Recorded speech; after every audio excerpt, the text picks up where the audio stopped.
Bismillahirrahmanirrahim. Baik kawan-kawan sekalian, kita sekarang akan mencoba mulai mempelajari tentang apa sih sistem pemerintahan. Jadi kalau dalam pembelajaran ilmu negara sebelumnya, kita memiliki pemahaman tentang bentuk negara dan bentuk pemerintahan, bentuknya. Nah, sekarang kita akan spesifik membahas tentang sistem pemerintahan negara itu. Sistem pemerintahan itu ada beragam, nanti akan saya jelaskan, insya Allah ada 4 ya. Nah, sistem ini berbeda-beda. Perbedaan sistem pemerintahan itu dilatari belakangi oleh sejarah, terus perkenan pembentukan para pembentuk negara untuk menentukan sistem apa kemudian yang dipakai. Ada juga faktor bahwa sistem pemerintahan yang terjadi hari ini itu karena proses berlangsungnya sistem pemerintahan dalam negara tersebut itu mengalami proses-proses tertentu. Jadi misalkan contoh sederhana, kalau kemudian kita melihat sistem pemerintahan kerajaan di beberapa wilayah, ya berarti ada juga sistem itu yang memang mempertahankan sistem pemerintahan yang sudah bertahan sejak beberapa abad yang lalu. Kalau misalkan yang paling populer hari ini misalkan Inggris misalkan. Sistem pemerintahan Inggris itu kan memang bertahan sudah sekian abad ya, sekian abad, dan pemerintahan di Inggris bertahan sampai hari ini ya karena memang berjalannya sistem pemerintahan di Inggris dengan kerajaan itu ternyata cukup memberikan perlindungan, cukup memberikan jawaban atas kebutuhan masyarakat tentang hadirnya pemerintah. Kalau pemerintah itu tidak mampu menjawab kebutuhan masyarakatnya, tidak mampu mengantarkan, melayani seluruh warga bangsanya untuk mencapai cita-cita yang diidealkan, biasanya pemerintahan itu kemudian oleng dan bahkan bisa saja pada taraf-taraf tertentu kemudian dia bubar. Tetapi ketika kemudian ada pemerintahan yang bisa bertahan sangat lama, secara implisit bisa kita bayangkan bahwa pemerintahan itu memang diterima oleh rakyat. Pemerintahan itu bisa menjalankan tugas dan fungsinya untuk melayani masyarakat, dan dalam konteks kehadiran pemerintah sebagai fasilitasi atau sebagai lembaga yang melayani seluruh komponen bangsa untuk mencapai tujuan bangsanya, maka sistem pemerintahan itu bisa menjalankan tugas dan fungsinya dengan baik. Nah, sistem pemerintahan di dunia yang jenisnya beragam menjadi pilihan dari masing-masing negara dalam menjalankan roda pemerintahan eksekutif. Tanpa ada sistem pemerintahan yang tepat, maka roda organisasi pemerintah tidak akan berjalan dengan baik. Mekanisme penyelenggaraan dan pertanggungjawaban pemerintah pun tidak dapat dijalankan. Jadi kawan-kawan sekalian, kalau ada mengapa sistem pemerintahan itu beragam? Ya karena dalam konteks perjalanan sebuah bangsa itu memiliki rekam jejak yang berbeda-beda. Dan mengapa sebuah sistem pemerintahan tertentu itu dipilih oleh warga bangsanya? Ya karena dalam rekam jejak perjalanan bangsa itu biasanya ada fase-fase di mana sebuah negara menemukan titik pencarian jati dirinya. Kalau misalkan sebuah negara itu bisa berlangsung berproses dengan baik, negaranya makmur, keamanannya terjaga, rakyatnya kemudian terlindungi, fasilitas-fasilitas yang dibutuhkan rakyat bisa diwujudkan oleh pemerintahan itu, maka pemerintahan itu biasanya berjalan. Tetapi jangan lupa bahwa sudah teramat banyak juga dalam sejarah peradaban bangsa kita adanya negara atau adanya pemerintahan yang kemudian terganggu atau kemudian tidak bisa melanjutkan sistem pemerintahannya. Kalau kita runut dalam sejarah perjalanan bangsa-bangsa yang negara-negara besar misalkan ya, itu ada negara-negara misalkan dulu kalau di Indonesia kita mengenal ada Majapahit, ada Mataram, ada Jenggala, ada Kediri, ada Sriwijaya, dan banyak negara-negara lain. Itu juga negara. Yang bentuk pemerintahannya adalah monarki, kerajaan. Nah, mengapa negara-negara itu bertahan?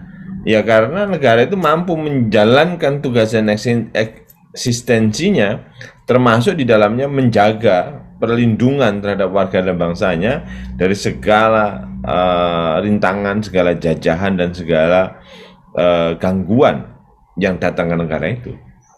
Dan ketika kemudian sebuah negara tidak mampu mempertahankan, ketidakmampuan mempertahankan itu bisa disebabkan oleh banyak hal. Ada yang dari eksternal, misalkan dijajah, terus atau dikuasai oleh negara lain, atau mungkin ada juga yang kemudian punah dari dalam karena pertarungan begitu, maka kemudian negaranya menjadi pecah, terbagi dalam beberapa negara. Itu ada. Nah, bagi negara-negara yang bertahan, pemilihan tentang sebuah pemerintahan, misalkan kita tengok ke tetangga dekat kita, Malaysia misalkan. Di Malaysia itu sistem pemerintahannya, kalau bentuk negaranya adalah negara federal, dia terdiri dari beberapa negara bagian begitu, negeri bagian Sabah dan sebagainya. Tetapi sistem pemerintahan itu agak unik karena perserikatan negara-negara di Malaysia itu adalah perkumpulan dari kerajaan-kerajaan yang menjadi negara bagian itu, yang masing-masing raja yang memimpin, yang menjadi kepala negara itu adalah raja yang kemudian dipergilirkan dari negara-negara itu. Nah, sedangkan untuk pejabat pemerintahannya itu tetap kemudian diselenggarakan melalui pemilu, sehingga partai manapun atau koalisi partai manapun yang bisa memenangkan pemilu atau mempresentasikan 50% lebih dari kekuasaan politik yang ada, maka dia bisa membentuk sistem pemerintahan. Nah, jadi kita bisa bayangkan sistem pemerintahan di bawah Perdana Menteri, dan kemudian tetapi kemudian kepala negaranya itu kemudian Perdana Menterinya itu tetap kemudian takzim dan tunduk kepada kepala negara yang dijabat oleh raja, yang jabatan itu kemudian dipergilirkan di antara kerajaan-kerajaan yang ada di Malaysia. Nah, ini salah satu. Jadi sistem pemerintah di dunia itu selain beragam juga ada dinamikanya. Bisa saja dalam sebuah wilayah dia kemudian berganti, atau kemudian dia berubah, dia berproses. Bahwa misalkan capaiannya misalkan ketemu dalam satu titik, misalkan ketemu dalam per hari ini banyak negara yang menganut sistem pemerintahan presidensial, misalkan presidensial, atau kemudian parlementer, atau kemudian campuran. Itu juga bagian dari proses-proses yang dilalui oleh bangsa ini. Contoh sederhana, misalkan saya langsung menukik pada sebuah contoh yang sangat ekstrim, misalkan di Indonesia sendiri. Di Indonesia sendiri ini kita pernah mengalami satu fase di mana kita itu pernah memiliki sebuah sistem pemerintahan yang pernah parlementer, pernah presidensial, pernah juga kemudian menganut pilihan-pilihan yang lain ketika kemudian Indonesia sudah merdeka. Nah, kalau teman-teman coba baca di contoh buku ajar yang saya kirimkan itu rigid sekali itu. Jadi bisa kelihatan ya ini ya. Bisa, Pak. Oke. Ini contoh di Indonesia sendiri misalkan.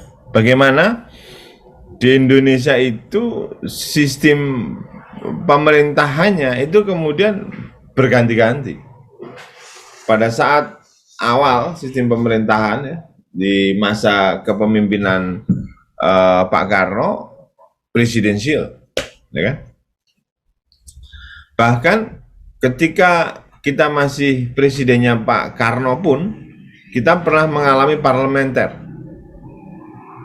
Nah, apa itu presidensial, apa itu parlementer, saya akan jelaskan nanti. Tapi kita pernah mengalami ini, pernah mengalami. Jadi masa sistem presidensial Pak Karno, terus kemudian parlementer. Kita mengenal misalkan ada kabinet Syahrir 1, kabinet Syahrir 2, kabinet Syahrir 3. Kemudian kabinet Amir Syarifudin 1, Amir Syarifudin 2. Kemudian kabinet Hatta 1, kabinet darurat, kemudian kabinet Hatta 2. Ini yang terjadi ketika kemudian kita pada masa parlementer. Sedangkan pada kita juga pernah menganut pada masa demokrasi liberal tuh. Jadi tahun 50 sampai 59, selama 4 tahun sistem pemerintahan parlemen kita itu kemudian diganti selama 8 kali. Jadi dalam 9 tahun pemerintahan, tahun 50 sampai 59, ada 8 pemerintahan. Yang masing-masing pemerintahan ya ada yang cuma beberapa bulan, nggak tahan lama, ganti lagi. Nah, ini menggambarkan dinamika yang luar biasa dalam konstelasi kebangsaan kita.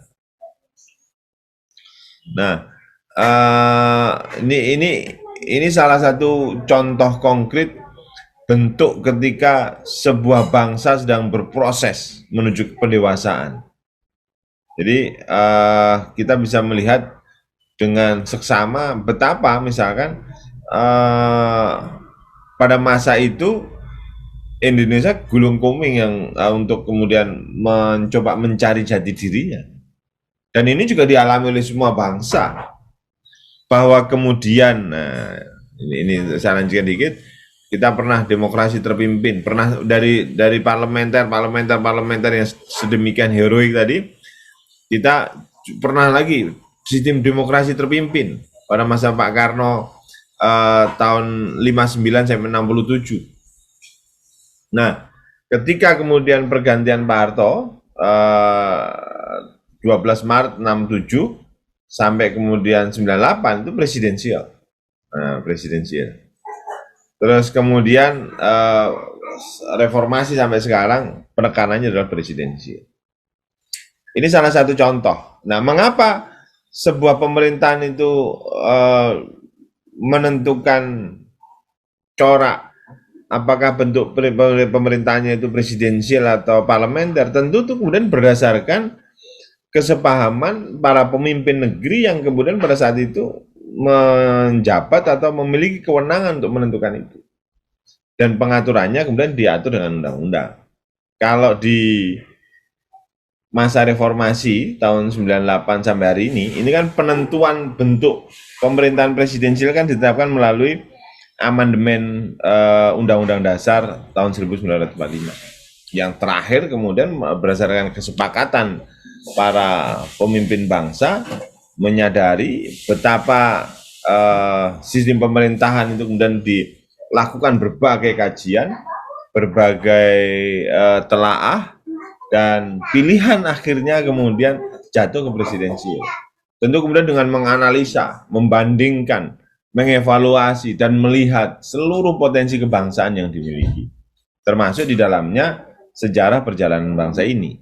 Nah, inilah kawan-kawan sekalian, contoh betapa Indonesia sendiri juga kemudian memiliki rekam jejak dinamika tentang sistem pemerintahan yang sangat luar biasa. Nah, penentuan soal sistem pemerintahan juga berhubungan dengan efektivitas kepemimpinan sebuah pemerintah. Kalau ada sistem pemerintahan yang kemudian tidak sesuai dengan iklim politik, iklim sosial, dan segala dinamika yang dimiliki bangsa itu, maka dia pasti akan menemukan sebuah fase di mana kemudian akan tidak mampu menjalankan tugas dan fungsinya dengan efektif. Dan pemerintahan itu berfungsi mengkonsolidasi semua potensi yang dimiliki oleh bangsanya untuk mencapai tujuan besar bangsa itu. Nah, identifikasi terhadap sistem pemerintahan dapat dilakukan dengan mengetahui dan memahami karakteristik dari sistem pemerintahan yang diterapkan dalam memahami negara-negara yang ada di dunia. Kita kalau kemudian dalam konstruksi hukum ya, sebelum saya akan masuk ke pembahasan soal definisi masing-masing sistem pemerintahan, saya akan apa korelasinya dengan keberadaan hukum. Sebagai seorang yuris, sebagai seorang penegak hukum atau orang yang kemudian memiliki kapasitas di bidang hukum, pemahaman soal ilmu negara penting untuk kemudian memposisikan pikiran teman-teman di dalam membaca bagaimana sebuah sistem negara itu ada dan bagaimana negara harus menjalankan semua kewajiban-kewajiban pemerintah terhadap warga masyarakat. Dengan memahami misalkan dalam konteks hukum dan pemerintahan ya, dengan memahami misalkan bahwa rakyat itu semua sama di mata hukum misalkan. Itu kan saudara sekalian, sebagai seorang yuris, sebagai seorang pegiat hukum memiliki satu posisi kesadaran bahwa ketika kemudian memperjuangkan keadilan itu berangkat dari satu level yang sama di mata hukum. Nah, dengan memahami equality, kesetaraan di mata hukum dan di mata negara itu, maka ketika ada orang yang terzolimi, negara harus hadir. Negara harus melindungi. Ketika kemudian ada orang yang berbuat zalim, maka kemudian negara harus memberikan perlindungan melalui sistem hukum yang dimiliki. Sehingga dengan pemahaman-pemahaman itu, teman-teman sekalian bisa memiliki posisi pemahaman yang cukup tentang bagaimana harus bergerak. Dengan memiliki kesadaran dan pemahaman itu, saudara sekalian mampu kemudian membuat satu titik yang jelas bahwa berangkat dari posisi yang equal itu, dari posisi yang sama tadi, baik sama di mata hukum dan pemerintahan, maka ketika ada siapapun yang melakukan tindakan-tindakan melanggar hukum, maka kemudian tidak boleh dibiarkan. Nah, ini berbeda ketika kemudian menggunakan sistem pemerintahan yang mungkin monarki misalkan. Ketika ada hak-hak khusus, privilege khusus yang diberikan kepada keluarga-keluarga kerajaan. Ini di Indonesia ini prinsipnya ketika kemudian kita memahami kesetaraan, ya tidak peduli. Bahkan kita sudah melihat begitu banyak misalkan pejabat-pejabat negara setingkat menteri, setingkat gubernur, kepala daerah, di setingkat dewan, yang ketika kemudian melakukan pelanggaran ya kemudian diproses secara hukum. Dan inilah yang kemudian mengantarkan kita pada satu kesadaran bahwa dengan ekualitas, dengan kesetaraan di mata hukum itu, maka kemudian siapapun yang kemudian berbuat zalim, melakukan pelanggaran terhadap orang lain, maka negara harus hadir dan kehadiran negara ditentukan melalui sebuah kehadiran hukum, melalui keadilan yang diproses melalui penegakan hukum. Ini salah satu contoh mengapa kemudian dalam konteks hukum kita ini sebagai orang-orang yang belajar hukum kemudian mempertanyakan apa gunanya kemudian mempelajari sistem pemerintahan. Dengan pemahaman soal sistem pemerintahan yang baik, maka kita akan tahu bagaimana kita berposisi dan bagaimana kita mengambil langkah dengan semua dinamika pemerintahan yang ada. Nah, sekarang kita akan masuk pada jenis-jenis pemerintahan, kan kalian. Ini saya kira kita masuk dalam esensinya. Sistem pemerintahan itu ada 4 yang sekarang populer di dunia.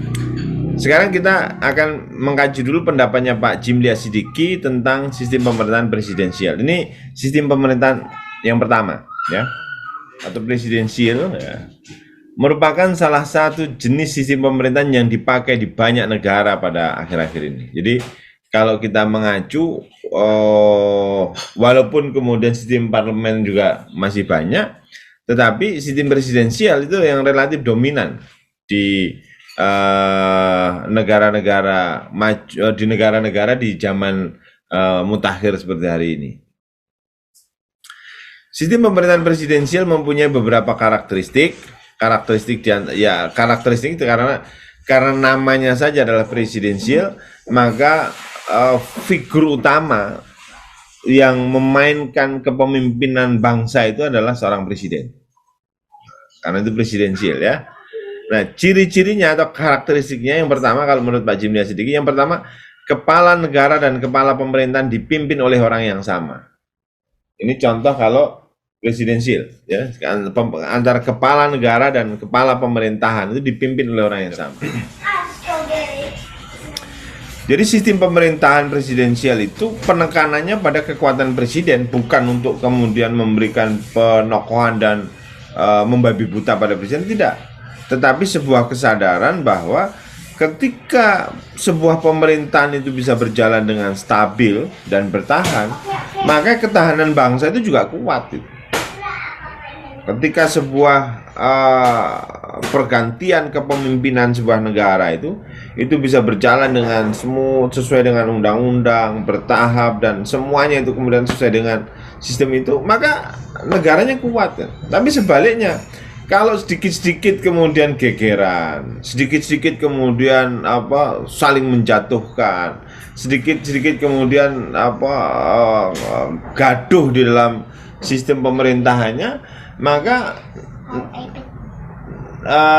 negara tidak bisa menjalankan tugas dan fungsinya dengan baik.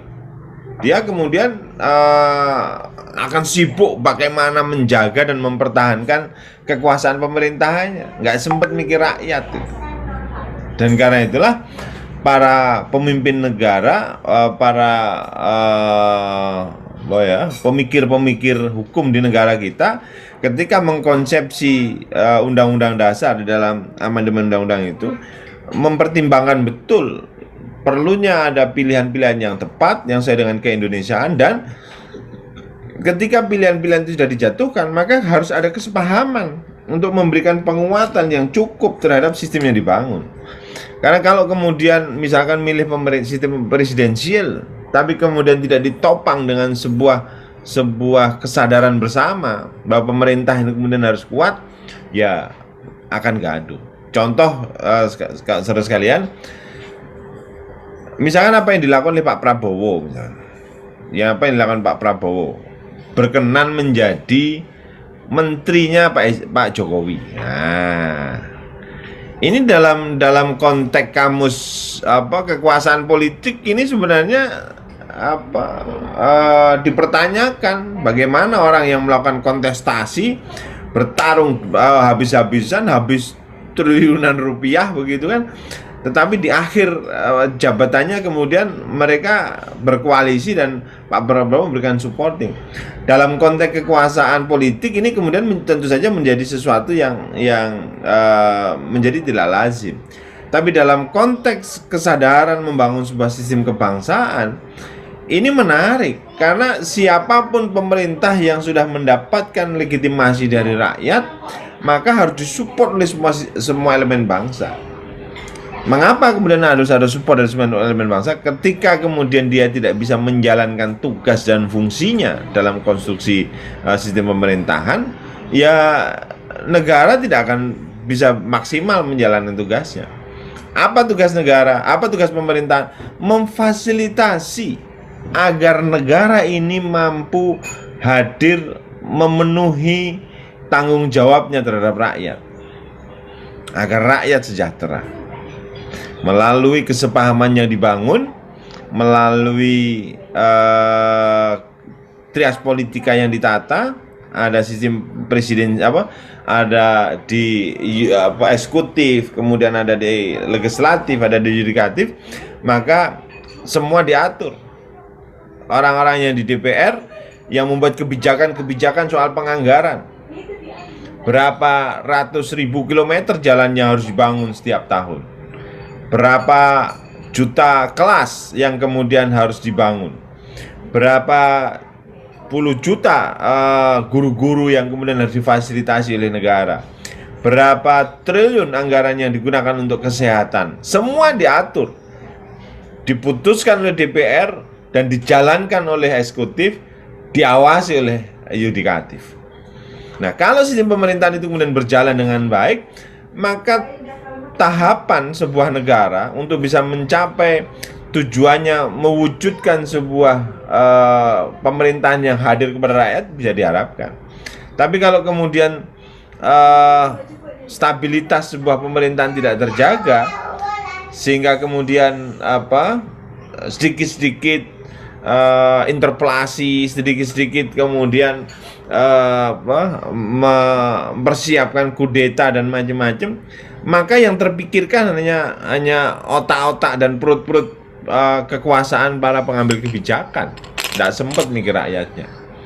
Jadi stabilitas pemerintahan itu diperlukan dalam rangka memberikan ruang yang cukup kepada sebuah pemerintahan untuk hadir, untuk bisa menjalankan tugas dan fungsinya dengan baik, sehingga kemudian negara dan rakyat kemudian bisa dilayani. Karena kan pemerintahan baru kan biasanya perlu konsolidasi, perlu mapping, perlu kan nggak bisa langsung begitu jadi presiden langsung buat, itu kan nggak bisa juga. Harus belajar juga, harus mengawali dari awal, ya. Jadi kalau kita kembali lagi soal presidensial, penekanannya adalah pada presiden. Dengan karena itu penokohannya kemudian dikuatkan dan dimantapkan, ya. Ya. Ada di kepala negara dan kepala pemerintahan dipimpin oleh orang yang sama. Kepala negara bertanggung jawab secara langsung kepada rakyat, presiden tidak dapat dijatuhkan, kabinet bertanggung jawab kepada presiden. Nah, karena presiden kan sebagai kepala pemerintahan kan, jadi seluruh menteri yang mengangkat adalah presiden, semua anggota kabinet itu bertanggung jawabnya kepada presiden. Ini dalam rangka memberikan penguatan presiden biar maksimal menjalankan tugas dan fungsinya. Tidak ada perbedaan presiden sebagai kepala negara dan sebagai kepala pemerintahan. Dia hadir dengan seluruh elemen kelengkapan itu. Nah, ini perbedaan kepala pemerintahan dan kepala negara. Sebagai kepala pemerintahan, presiden memegang penuh kontrol kekuasaan eksekutif. Semua menteri-menteri bertanggung jawab pada dia. Semua program-program pemerintah di bawah kendali dia. Karena semua keuangan pemerintahan itu mengalir melalui dia. Karena dia yang menentukan, gitu kan? Itu sebagai dia bertanggung jawab atas perputaran roda-roda pemerintahan. Semua hulu sampai hilir itu yang bertanggung jawab adalah presiden. Sebagai kepala negara, nah kalau kepala negara dia bertindak sebagai kepala negara yang memimpin negara dan menjalankan tugas-tugas kenegaraan. Misalkan tugas kenegaraan itu adalah kalau di Indonesia ya, presiden itu sekaligus sebagai panglima tertinggi atas angkatan darat, angkatan laut dan angkatan udara. Nah, sehingga sebagai kepala negara dia punya kewenangan itu. Dia juga punya kewenangan menentukan perang dan damai dengan sebuah negara. Nah, itu diatur di dalam Undang-Undang Dasar. kemudian dia berhak memberikan gerasi dan amnesti kepada orang-orang tertentu. Konteksnya untuk apa? Untuk menjaga bingkai besar kenegaraannya. Jadi kalau seorang presiden itu memberikan gerasi amnesti itu kemudian tidak dalam rangka orang per orang atau kemudian tidak karena like and dislike melulu, tidak, tetapi karena itu dijalankan dalam rangka menjalankan tugas negara, ya. Langsung kita sekarang ke parlementer sebagai pembahasan karena tiba-tiba sudah 1 jam ya. Cepat sekali. Sistem pemerintahan parlementer adalah sistem pemerintahan yang memberikan ruang kekuasaan yang sangat kuat kepada parlemen untuk menata dan mengkonsolidasi bangsanya. Contoh negaranya di Inggris. Kita juga saya tadi sudah sebutkan Malaysia juga sebagai salah satu contoh terdekat. Mengapa?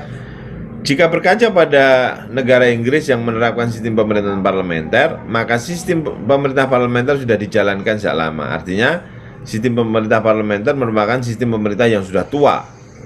Dia bisa bertahan.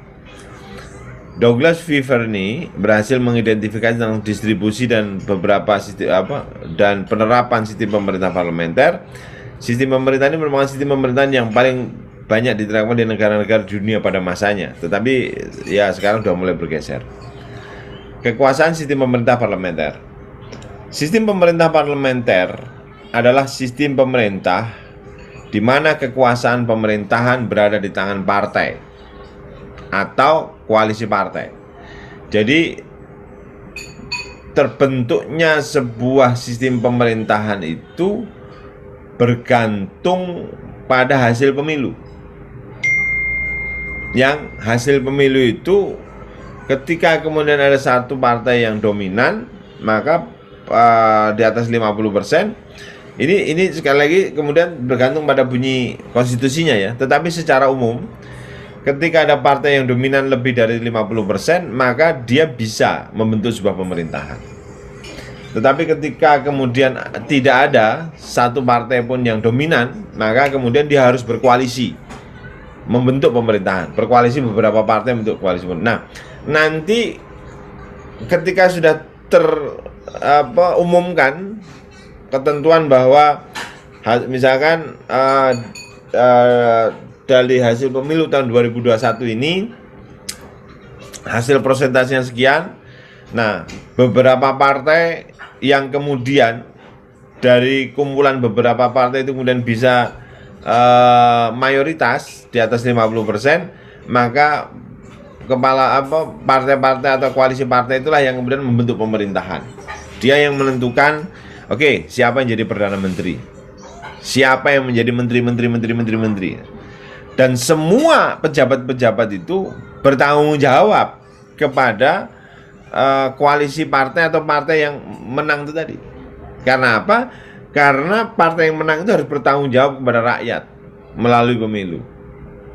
Dia misalkan mengkampanyekan, misalkan contoh paling konkret dalam satu tahapan, misalkan partai buruh di Inggris membuat sebuah kebijakan dalam rangka membantu sistem ekonomi yang tidak terlalu dominan atau tidak terlalu kuat, maka dia akan mendorong agar ada efektivitas pajak misalkan.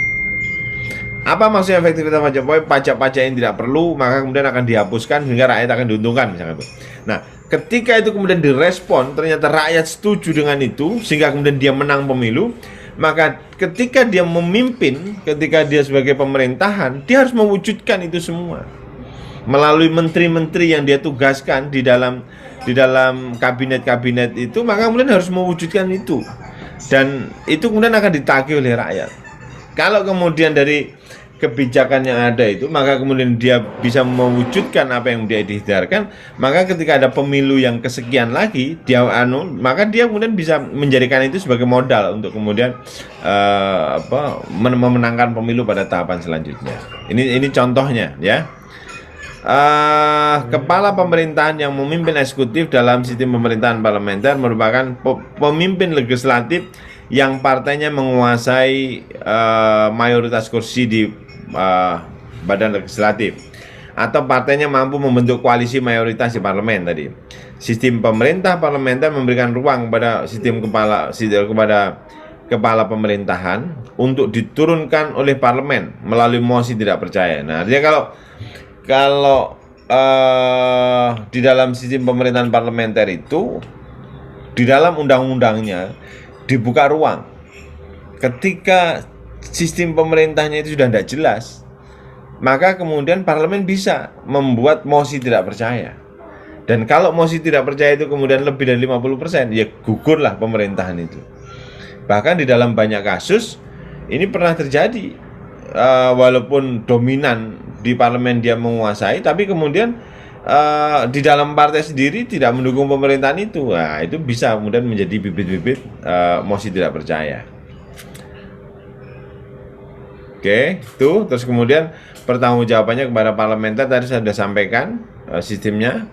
Dan nah, kemudian yang ketiga, sistem tadi pertama adalah presidensial, yang kedua adalah parlementer. Yang ketiga adalah pemerintah campuran.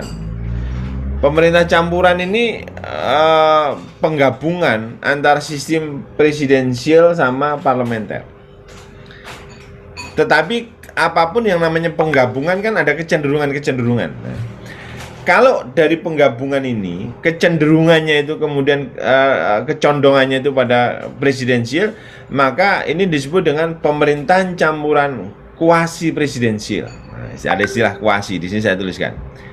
Jadi pemerintahan campuran kuasi presidensial. Tetapi ketika kemudian sistem pemerintahan campuran itu kecenderungannya itu adalah pada parlementer, maka sistem pemerintahan kuasi parlementer. Nah, jadi ini sebenarnya kombinasi saja, dan dalam kombinasi ini juga kemudian bisa diatur kecenderungannya. Sekali lagi pada penekanan pada kebijakan tokoh-tokoh yang kemudian memimpin negara itu, yang membuat undang-undang di negara itu. Terus kemudian kolegial. Di dunia ini tidak banyak, tapi ada sistem pemerintahan yang sifatnya kolegial. Apa artinya kolegial? Jadi sistem pemerintahan ini dipimpin oleh sebuah board, sebuah badan pemerintahan yang badan-badan pemerintahan itu dipilih berdasarkan pemilu, yang tugas dan fungsinya tentu saja melayani rakyat untuk menjalankan fungsi-fungsi. Tapi ketokohannya itu dipimpin oleh sekelompok orang atau board, ya. Sistem pemerintahan selanjutnya yaitu sistem pemerintahan kolegial atau sistem pemerintahan pengawasan langsung atau sistem pemerintahan referendum. Jimli Asadiki menyatakan bahwa sistem pemerintahan kolegial merupakan salah satu dari beberapa sistem contoh pemerintahan yang ada di dunia. Sistem pemerintahan kolegial dijalankan dan diterapkan di negara Swiss. Jadi kepala pemerintahannya tetap ada, tetapi ada board yang kemudian menjadi, kalau kita kayak dewan dewan tinggi pemerintahan, yang dia ngawasin, dan setiap saat dia kemudian bisa membuat sebuah putusan untuk menilai dan mengeksekusi pemerintahan yang ada. Nah, saya kira itu teman-teman sekalian, penjelasan tentang sistem pemerintahan. Mungkin ada yang mau tanya sambil saya tak minum, siapa tahu ada pikiran yang ingin ditanyakan. Materinya sangat menarik ya Pak, untuk yang sistem pemerintahan ini. Seperti kita ketahui, suara saya jelas nggak Pak? Jelas. Oh ya, apa sistem pemerintahan di Indonesia kan itu presidensial. Tapi ketika pemilu itu kita bisa lihat ya, tercampur antara presidensial dan parlementer. Jadi seperti multi partai. Jadi ada kayak kekuasaan tertentu tuh yang sebenarnya di belakang dari pemilu itu. Itu menurut Bapak bagaimana? Terima kasih. Ya, terima kasih. Mbak Antonetti. Bicara soal sistem pemerintahan Indonesia yang hari ini ya, sistem pemerintahan di sini. Ya, memang betul jumlah partainya beragam. Jumlah partainya ada banyak. Tetapi jangan lupa di Indonesia ini kan pemilunya juga ada macam-macam kan. Ada pemilu legislatif, ada pemilu presiden, ada pemilu kepala daerah. Nah, karena kita sudah menegaskan, jadi pemilunya ada tiga, ada pemilu presiden, pemilu legislatif dan pemilu kepala daerah. Yang tentu kemudian tugasnya sesuai dengan penamaan itu. Kalau presiden ya tentu milih presiden. Nah, memang ada banyak partai untuk kemudian bisa memperebutkan kursi di parlemen DPR. Dan dari perebutan kursi di DPR itu kemudian memiliki ruang untuk bisa mengusulkan kalau misalkan presidensialnya di dalam pemilunya ditetapkan bahwa untuk bisa mengusung presidennya itu kemudian 20%, maka hasil pemilu tadi orang yang bisa mendapatkan 20% dia bisa mengusung calon presiden. Dan yang tidak bisa mendapatkan 20%, dia berkoalisi agar kemudian dia bisa mendapatkan itu. Sehingga memang posisinya berbeda antara pemilu legislatif sama pemilu presiden. Nah, kalau pemilu legislatifnya itu kemudian untuk bisa memperebutkan kursi dalam rangka perebutan kekuasaan di parlemen, dalam rangka, dan tugas parlemen kan banyak kan, setidaknya ada 4 ya, menentukan anggaran, membuat undang-undang, melakukan pengawasan dan macam-macam itu. Nah, ini tentu benar-benar berbeda. Jadi partai politiknya boleh banyak. Tapi kemudian kalau soal presiden itu undang-undangnya sendiri lagi. Yang memang dari hasil pemilu legislatif itu kemudian akan menjadi modal untuk kemudian mengusulkan calon presiden dan calon wakil presiden ketika kemudian ada di Pilpres. Bahwa kemudian ada something di balik kekuasaan politik itu, ya saya kira di banyak negara selalu ada sejarah bahwa tokoh-tokoh tertentu itu kemudian memiliki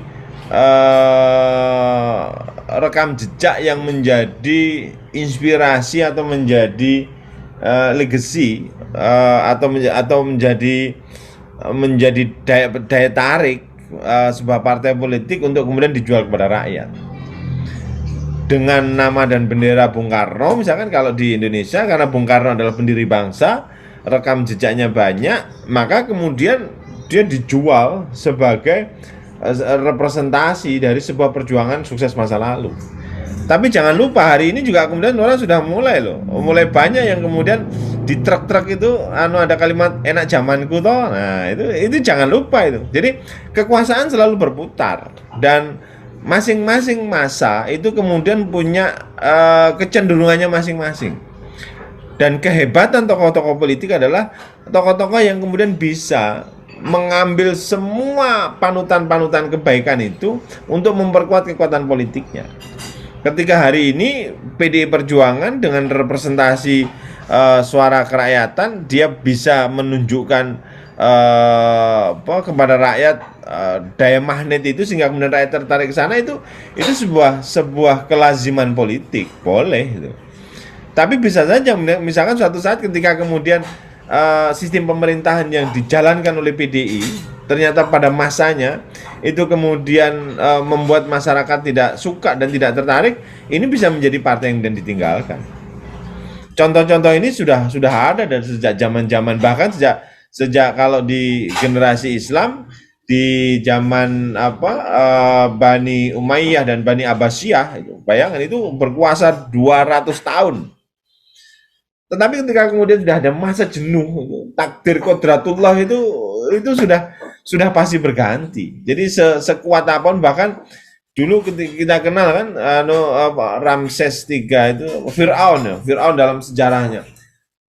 kan Ramses III, Ramses IV itu kan hanya salah satu aja, namanya saja Firaun, tapi nama aslinya kan ada banyak. Dan pada masanya ketika Allah menunjukkan kuasanya turun ya turun. Nah, sekali lagi itu bisa dilihat sebagai sebuah sistem untuk kemudian menggait, mempengaruhi massa agar kemudian tetap. Tapi ketika kemudian pada masanya misalkan ya di bawah kepemimpinan sebuah partai ternyata kader-kader partainya banyak yang korup, terus kemudian rakyat-rakyat tidak bisa terfasilitasi haknya, pupuk sulit dicari, terus kemudian hasil dagangan tidak laku, komunikasi dengan luar negeri nggak bisa jalan, ya maka rakyat kemudian akan membuat pilihan, dan pilihan itu kembali lagi ditentukan di dalam pilihan presiden, di dalam pemilihan umum. Saya kira gitu Mbak Antoni. Iya, Ada yang Pak. lain mau tanya? Iya Pak, saya Pak. Apakah suara saya jelas ya Pak? Jelas. Ya, karena kita membahas partai politik, ada sedikit pertanyaan dari kami yang kaum milenial yang masih belum terlalu mengerti tentang partai politik. Nah, begini Pak, kan 2020 tahun yang kemarin itu kan ada pemilihan itu banyak kan ya Pak? Ya, apa 2019. itu yang kertasnya banyak itu ya Pak ya. Sedangkan kita memilih itu kan orang-orangnya itu kan kita nggak kenal satu-satu ya Pak ya. Itu bagaimana Pak cara kita bisa yakin akan pilihan kita, cara kita biar kita itu punya pilihan bahwa kita ini akan milih partai politik ini karena orangnya memang berkompeten dan lain-lain. Itu bagaimana Pak? Ya, ini kampanye ini. Saya tak minum dulu ya.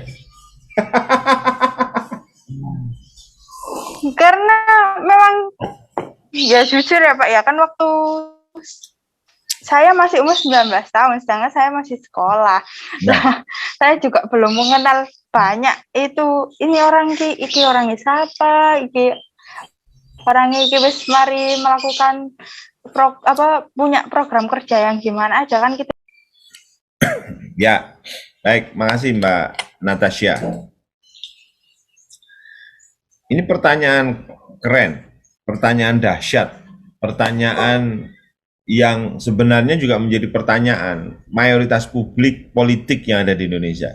Artinya mayoritas masyarakat di Indonesia bertanya sama dengan Mbak Natasha. Iki aku milih sopo dan apa dampaknya.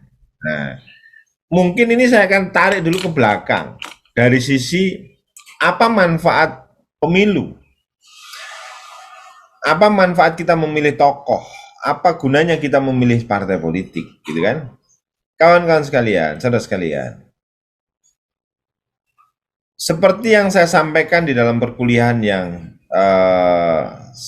beberapa kali saya selenggarakan, mengawali perkuliahan kita tentang kuliah ilmu negara.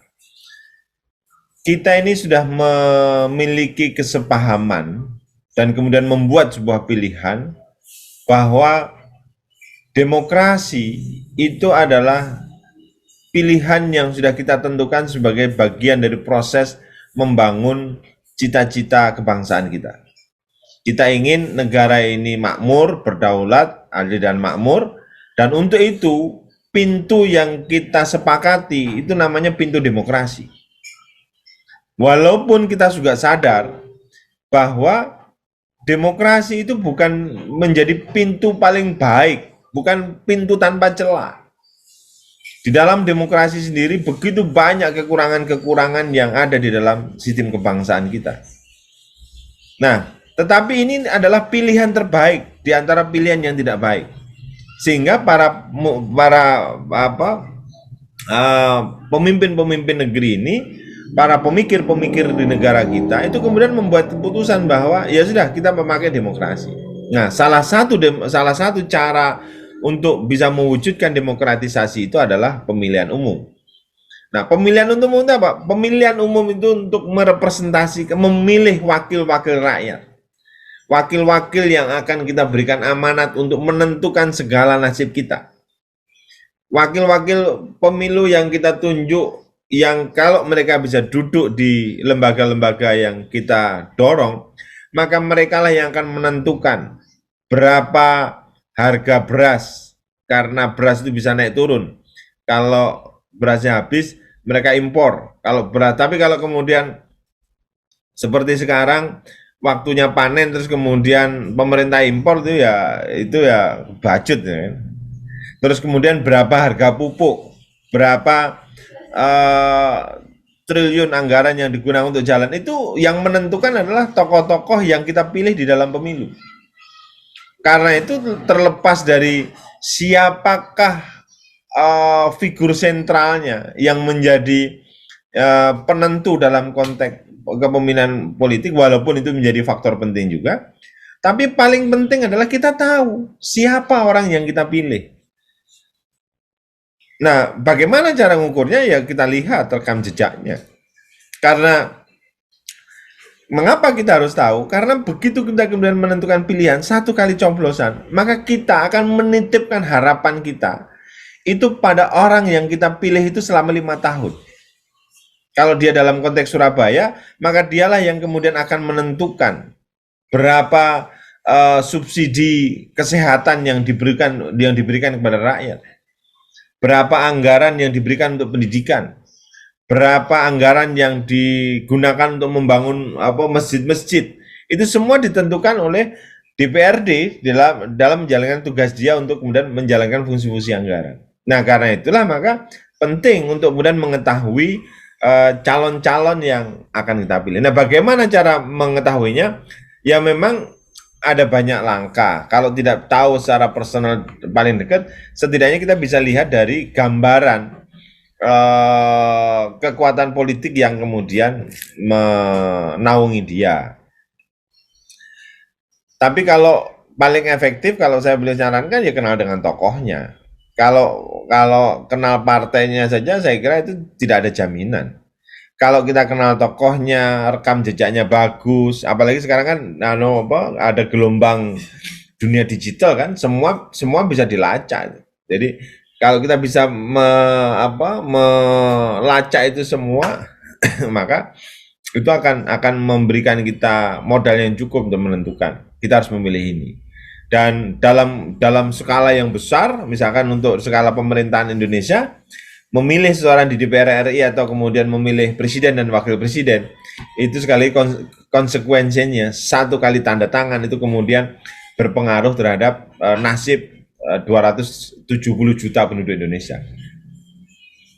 Jadi kalau misalkan, nah sekarang jadi evaluasi kan, apakah Pak Presiden yang kita pilih sekarang itu kemudian cukup menjawab kebutuhan kita? Apakah misalkan keraguan banyak ulama yang ditangkap karena presiden tidak berpihak ke sana, apakah itu kemudian juga menjadi representasi dari keinginan-keinginan kita? Itu silahkan, masing-masing penduduk, masing-masing orang punya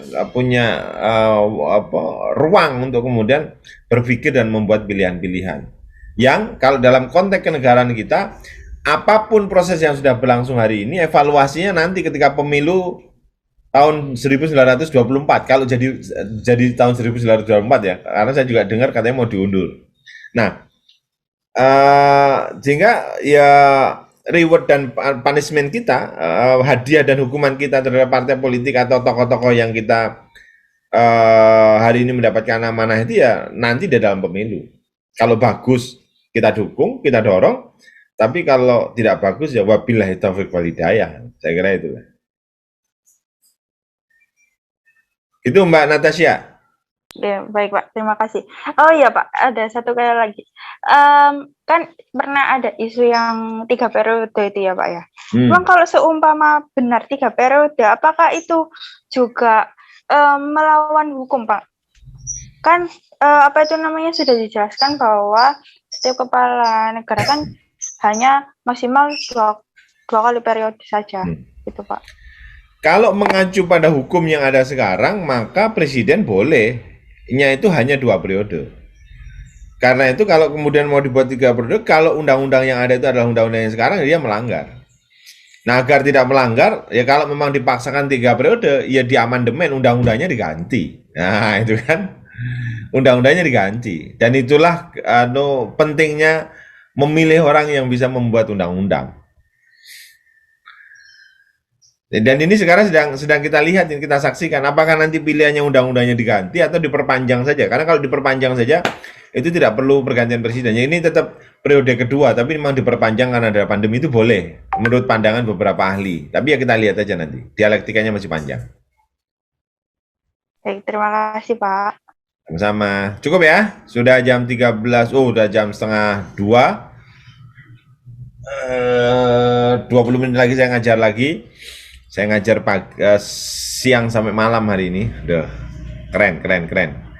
Terima kasih teman-teman sekalian sudah berkenan mengikuti mata kuliah ilmu negara pada siang hari ini. Saya mohon maaf kalau mungkin ada salah-salah dalam penyampaian materi. Kalau ada pertanyaan yang lain silahkan disampaikan di grup atau mungkin melalui WA kepada saya. Terima kasih atas semua perhatian. Fastabiqul khairat wabillahi taufiq wal hidayah. Assalamualaikum warahmatullahi wabarakatuh. Waalaikumsalam warahmatullahi wabarakatuh. Terima kasih Pak. Ya, sama-sama. Saya stop dulu rekodnya.